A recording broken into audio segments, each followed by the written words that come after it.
নমস্কাৰ আপোনালোক নিশ্চয় অৱগত যে প্ৰধানমন্ত্ৰী শ্ৰী নৰেন্দ্ৰ মোদী ডাঙৰীয়াৰ দূৰদৃষ্টি সম্পন্ন নেতৃত্বত কেন্দ্ৰীয় চৰকাৰে বিদ্যাঞ্জলি নামৰ আঁচনিখন গ্ৰহণ কৰিছিল।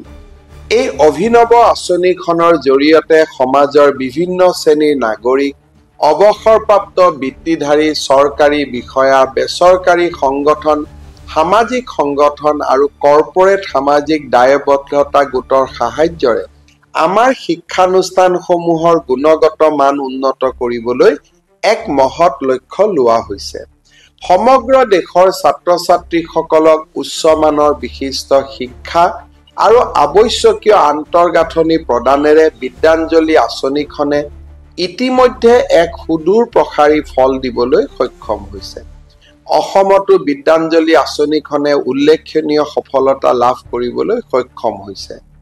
বিদ্যাঞ্জলি আঁচনিৰ পৰ্টেলত ৯৯% চৰকাৰী আৰু প্ৰাদেশিকৃত শিক্ষানুষ্ঠানে পঞ্জীয়ন কৰাৰ লগতে ৫৭,৯০৭ গৰাকী নিষ্ঠাবান স্বেচ্ছাসেৱকে আঁচনিখনত সক্ৰিয়ভাৱে অংশগ্ৰহণ কৰিছে। আমাৰ বাবে এয়া অত্যন্ত প্ৰেৰণাৰ কথা। এইসকল ব্যক্তিয়ে শিক্ষানুষ্ঠান এখনত প্ৰয়োজন হোৱা ceiling fan, solar panel, computer, কিতাপ আদিকে ধৰি বিভিন্ন ধৰণৰ সা-সামগ্ৰী আগবঢ়াইছে। ইয়াৰ উপৰি তেওঁলোকে বিভিন্ন বিষয়ত শিক্ষাদানৰ বাবে স্বেচ্ছাই আগবাঢ়ি অহাৰ লগতে ছাত্ৰ-ছাত্ৰীসকলক কেৰিয়াৰ সম্বন্ধীয় দিহা পৰামৰ্শ তথা দক্ষতাৰ প্ৰশিক্ষণ আদিও প্ৰদান কৰিছে।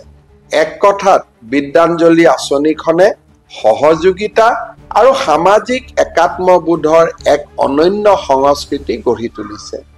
শিক্ষা ব্যৱস্থাৰ ভৱিষ্যতক এক নব্য ৰূপত নিৰ্মাণ কৰাৰ দিশত সামূহিক অংশগ্ৰহণে আনি দিব পৰা ৰূপান্তৰকাৰী শক্তিৰ অপূৰ্ব আৰু উজ্জ্বল নিদৰ্শন হৈছে বিদ্যাঞ্জলি আঁচনি।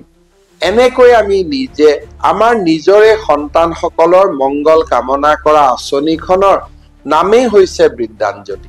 সেয়েহে মই শ্ৰদ্ধাৰ অসমবাসীক এই আঁচনিৰ অংশীদাৰ হ'বলৈ বিনম্ৰ আহ্বান জনালো।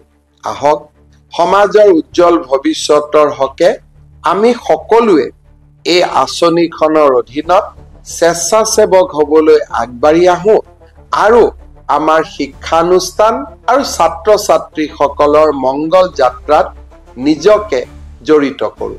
বহুত বহুত ধন্যবাদ।